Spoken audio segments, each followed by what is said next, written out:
The Google Pixel 8a. If you haven't already, you can watch our unboxing video of the Google Pixel 8a here on the Tech Travel Geeks YouTube channel. Just do a quick YouTube search for it. But this video is our setup video for the device. I'm Matteo, the Chief Mobile Opinionist here at Tech Travel Geeks, and let's get started with this setup video for the Google Pixel 8a. Once you've taken it out of the box, one of the first things to do, in my opinion, is to take your SIM ejector tool, this funky one that comes with the Google Pixel 8a, and go to, in this case, the left-hand side of the device with the screen facing you, where you'll have that SIM tray. Pop your pokey tool into it and open that up. Now, this is a UK model. It is a single physical SIM device, but it also supports eSIM. If you'd like to see a video on how to set up eSIM on the Google Pixel 8a or any other Google Pixel device, leave us a comment in the section below. But for today, we'll just go with a traditional physical SIM.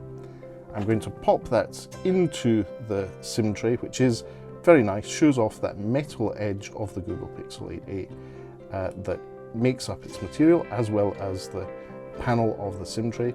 Once it's flush with the side of the device. I'm now going to long press the power button on the side of the device and clear off my cat's fluff, which has already got onto the device. It's only been out of the box for a matter of minutes.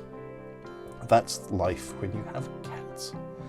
Great. Now, on that Full HD Plus OLED display, or AMOLED as some people call it, we're going to set this device up. Now, this time we're seeing that this is English United Kingdom. Bear in mind I've put a UK SIM card into the device, and that will automatically set up certain features of the device. So be aware of the fact that according to the SIM card you use and your network provider's over-the-air configuration or default configuration, there may be some slight differences in the overall setup and what's available to you. But let's get started. Now, you can use another device to set up your Pixel 8a. There's various ways of doing this. One of them is just using a QR code. The other is to use a cable, but I'm going to skip this. I really do want to go through the experience of setting this up as a shiny new device. Now, the first thing to do is, as usual, to connect to my Wi-Fi network. And there we are. Now, first impressions are the haptic feedback motor on the Google Pixel 8a is nice and sharp and strong. Typing on the on-screen key really does give you the feel that it is pressing buttons. Unlike more affordable devices like the Umidigi G5a that we're covering at the moment, this is a much more refined device, and that's what you'd expect for something that's almost 5 times the price. Now, this is a screen that often comes up. Google asks you, who are you setting this phone up for? In this case, I'm setting it up for myself.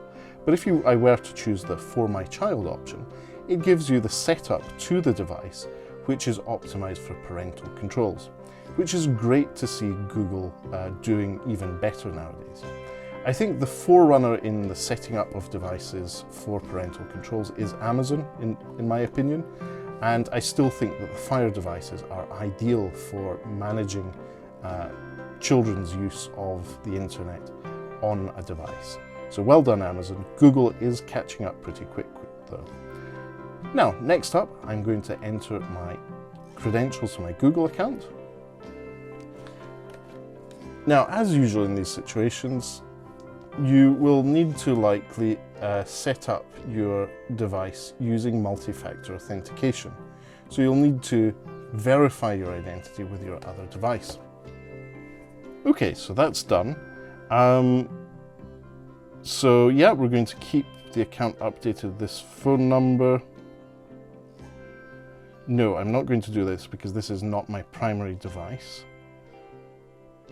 Yeah, so terms of service, we do accept those here because in Google we trust. Next up, I'm going to set up a PIN code. Fantastic, that was fast and easy. Next up, we're going to set up our fingerprint unlock.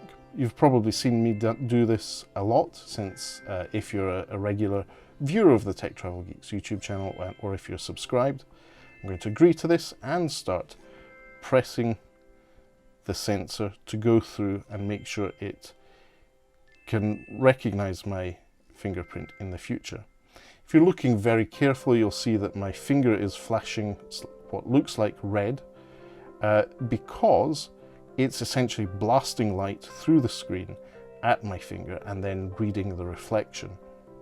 It's very clever stuff how these fingerprint scanners work. But as you see, a few presses of my thumb and I've added a fingerprint to it. Now, depending on how you use your phone, you might want to add extra fingers. You can do that, you can add another, but for the purpose of this video, I'll save you watching through that. Next up, we're going to set up Face Unlock. Let's start.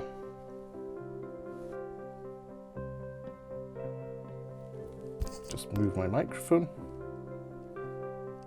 That was pretty easy. And next, it's suggesting we copy apps and data over. In this case, as I said earlier, I'm going to avoid that because I want to make this up as a brand new device. So yes, we'll trust Google with everything here. Limited warranty, we're fine with that. United Kingdom, got the full warranty details here, which I've read very quickly. I strongly recommend you do it yourself. And next up, we go to the Google Assistant setup. And yes, in Google we trust, so we're going to go ahead and do that. Let's see if it requires my voice fingerprint here. I've set up so many phones recently that have this, it might not need it. And yep, there you go. I don't need to say the magic "Hey G" word. Now next up, it's suggesting that I set up my MasterCard. I'll do this at a later point. That's going to be skipped at the moment. And then it's suggesting we do a few other things like getting instant translations, identify music around you. This is a Google feature. Yes, I'm going to have that. It's a little process in the background that shows you the title and artist of music that's playing in the background. So I'm going to definitely turn that on. Instant translations for content. I want to translate to English. Yes, do that, please. Do I want always on display? In this case, probably not, but it is a feature that the Google Pixel 8 has. Do we want to add another email account? No, I think this is all good. We're all there. Let's see what the additional apps it's suggesting we get. Fitbit, no. Google Docs, yes. Google Home, yes. Google Keep, yes. Google News, yes. Google One, yes. Google Wallet, yes. Translate, Find My Device, and Pixel Watch. I'm activating them all. Great. So this was a case of setting up a smartphone the way I would prefer it to be, and it worked. So now it's giving you a quick walkthrough of gesture navigation. By default, I'm assuming this will be on, as usual. How to go back, swiping in from the side of the screen, switching up your apps, easy. And that's just a quick walkthrough of the Google Pixel 8a gesture navigation. We will, as usual, do a dedicated video on how to switch gesture navigation off or on, and that means getting your back button and multitasking button in the bottom of your screen. The Google Pixel 8a has the Google Pixel experience and the Google Pixel launcher, which everyone goes a bit nuts over. It's a bit like Marmite. You either love it or hate it. In my view, it's functional, it's simple. In everyday life, it's probably the best one for me. But depending on how you use your smartphone, you may have differing opinions. On the left, you have your news feeds with all your usual content that you read on Google News or elsewhere. I find it very useful, but I've spent years using the service and turning down stuff or liking stuff that I like. So that's very me. Next up, we'll quickly open the Google Play Store, go and check the apps installed. And as you can see, it's obviously needing quite a few updates here, which we're going to run. And compared to that Umidigi G5a smartphone that we set up, this is much faster. I would say it's painless in comparison. And the Google Play Store itself is updating itself in the background to make this happen. This is really good to see. So we'll just check for the updates and they're all running in the background. This is buttery smooth.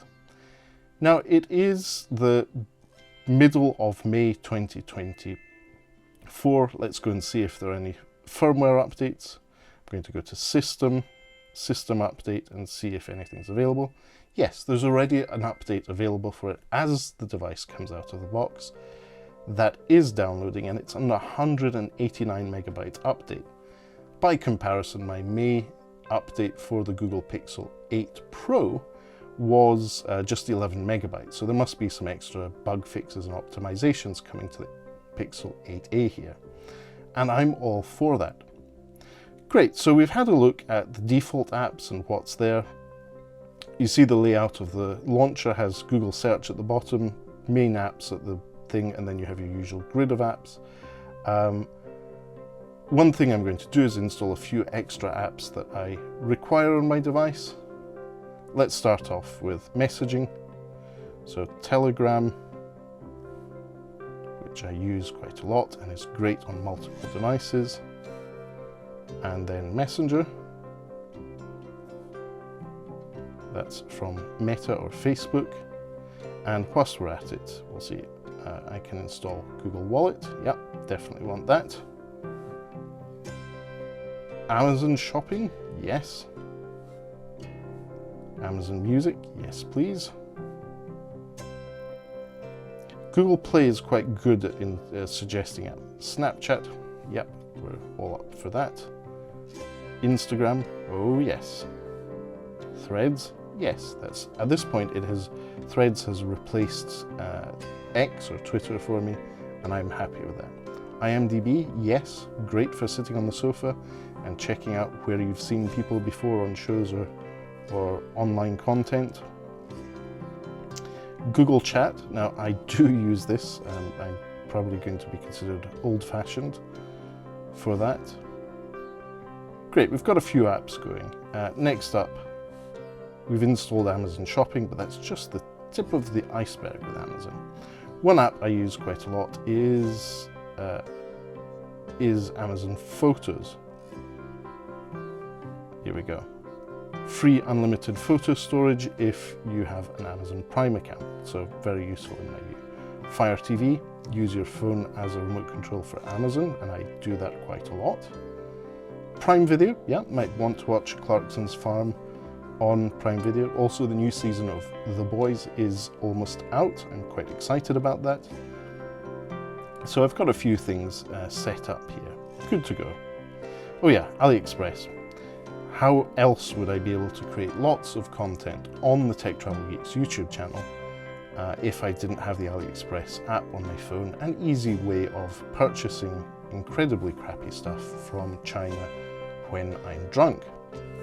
Anyway, enough about the cause of many videos on the Tech Travel Geeks YouTube channel. So there's Steam as well, Crunchyroll. I think we're fine now, so I've got all the key things I want on my device. Now, one of the important things I usually do is put all the messaging apps in one folder, all the chat apps in one folder. And as you can see, I've done that. And then I put it in my dock at the bottom. So I find that quite useful. And the same with my social media apps. Usually drop them all into one folder and then leave them there. So we'll just wait. But that's pretty much it. In terms of setup, you can make sure you have a dark or light theme on your device. By default, the Pixel 8a comes with a dark theme. I don't know if it took this from my previous devices I set up, but I'm quite happy with that. Then it's suggesting we finish the Pixel setup. Let's see what it's suggesting we do. No, we don't want to use another device. We'll see what getting your phone ready requires. No, I don't want to copy apps and data. I'm setting this up like a new device, shiny, and getting ready. Wonder how long that will take. So that was a pretty simple setup of the Pixel 8a. It says that it may take a few minutes. I think it's going to take longer, but we'll just go back to the home screen and just tidy up my apps, such as my social apps. I'm going to put the Google Chrome icon app on the desktop and pull my social folder down and put that down there. This is how I like to have my phone set up, with chat, social, camera and phone. And according to what I'm using the most, that will be it. So good experience overall in my view. The Google Pixel 8a starts off really strongly in terms of the overall user experience. It feels nice to hold. It's actually quite nice holding a slightly smaller phone, and not having a bezel-less device gives you the feel that you can be a bit more purposeful in the way you hold your phone.